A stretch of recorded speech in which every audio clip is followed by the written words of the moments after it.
వస్తున్న పరిస్థితి కూడా మనకు కనిపిస్తుంది. వారి కుటుంబ సభ్యులు నేరేడ్మెట్లో ఉన్నటువంటి నివాసం వద్ద కూడా వారి కుటుంబ సభ్యులు చేరుకున్నారు. మరికొద్ది సేపట్లో సికింద్రాబాద్కు కూడా చేరుకున్నట్లు కూడా తెలుస్తుంది. మనం ఒక్కసారి మాట్లాడించే ప్రయత్నం చేద్దాం.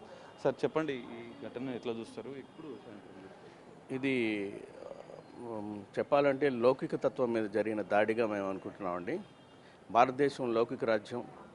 ఇక్కడ అన్ని మతాల వారు చాలా పీస్ఫుల్గా జీవిస్తున్నారు. ఈ టెక్నాలజీ డెవలప్మెంట్ జరుగుతున్న ఈ దుష్పరిమాణాల్లో ఇది ఒకటి చేస్తాం. ప్రవీణ్ పగడాల గారు ఆయన ఎప్పుడు కేవలం క్రిస్టియానిటీకి సపోర్ట్ ఇచ్చిన వ్యక్తి కాదు. అతను క్రిస్టియన్ బిలీవర్, ప్రీచర్, పాస్టర్. ఆ డిబేట్స్ చేస్తూ వస్తూ ఆయన మానవత్వం గురించి బోధించే వ్యక్తి. అతని లైఫ్ స్టోరీని కానీ మీరు తీసుకుంటే అతను ఒక మాదిరికరమైన లైఫ్ని చూపించాడు ముందుకి. ప్రపంచంలో రాబోయే జనరేషన్కి ఆయన ఒక మాదిరికరమైన జీవితాన్ని చూపించాడు. 100 మంది ఆయన ఆఫీసులో పనిచేస్తే 100 మంది ఒకే లంచ్ తినాలి. 100 మందికి కూడా ఒక రకమైన ఇన్సూరెన్స్ పాలసీనే ఉంటుంది. 14 మంది పిల్లలండి ఆయనకి. ఇద్దరు బయలాజికల్గా చిల్డ్రన్, 2 గర్ల్స్ ఉంటే 14 మంది అదే ఇంట్లో ఉంటారు. అంటే మానవత్వాన్ని ప్రత్యక్షంగా చూపించాడు ఆయన. అలాంటి మనిషిని ఈ విధంగా చంపటం అంటే ఇంకా మనం కన్క్లూజన్కి రాలేకపోతున్నాం. కానీ ఇది మాత్రం నిజంగా దీన్ని అందరూ ఖండించాల్సిన విషయం.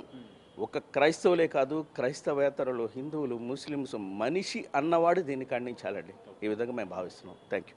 మనం చూస్తున్నాం, మనిషి అన్న వాళ్ళు ఖచ్చితంగా ఈ ఘటనను ఖండించాల్సిన అవసరం ఉంది.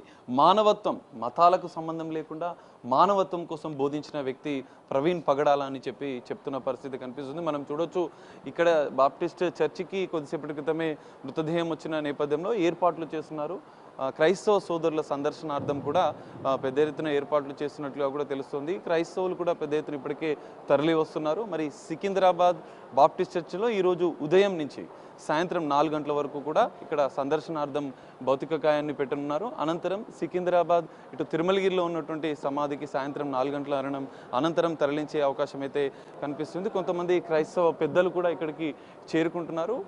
అంటే ఇప్పటికే ప్రవీణ్ పగడాల మృతిపైన వాళ్ళు సంతాపాన్ని వ్యక్తం చేస్తూ కొంతమంది నివాళులు అర్పిస్తున్న పరిస్థితి. ఖచ్చితంగా ఈ ఘటనపైన పూర్తిస్థాయి దర్యాప్తు చేయాలని చెప్పి క్రైస్తవ సంఘాలు, పాస్టర్లు కూడా పెద్ద ఎత్తున డిమాండ్ చేస్తున్న నేపథ్యంలో ఏపీ ప్రభుత్వం, ఏపీ హోంమంత్రి కావచ్చు ఇప్పటికే స్పందించి సమగ్ర దర్యాప్తుకు ఆదేశించిన నేపథ్యంలో మరి విచారణ అయితే ఇంకా దర్యాప్తు అయితే కొనసాగుతుంది. ఇక్కడ ప్రజల సందర్శనార్థం భౌతిక కాయాన్ని అయితే సికింద్రాబాద్ సెంటనరీ బాప్టిస్ట్ చర్చిలో అయితే ఉంచనున్నారు. సాయంత్రం 4 గంటల అనంతరం ఇప్పటికే కొంతమంది పెద్ద ఎత్తున క్రైస్తవ సంఘాలు ఇక్కడికి వస్తున్న నేపథ్యంలో ఇక్కడ పోలీసుల భద్రతను ఏర్పాటు చేసిన పరిస్థితి కూడా కనిపిస్తుంది. సాయంత్రం 4 గంటల అనంతరం తిరుమలగిరిలో ఉన్నటువంటి గ్లాజరిన్ సమాధి వద్దకైతే తీసుకెళ్లి అక్కడ అంత్యక్రియలు చేయనున్నట్లుగా కూడా మనకు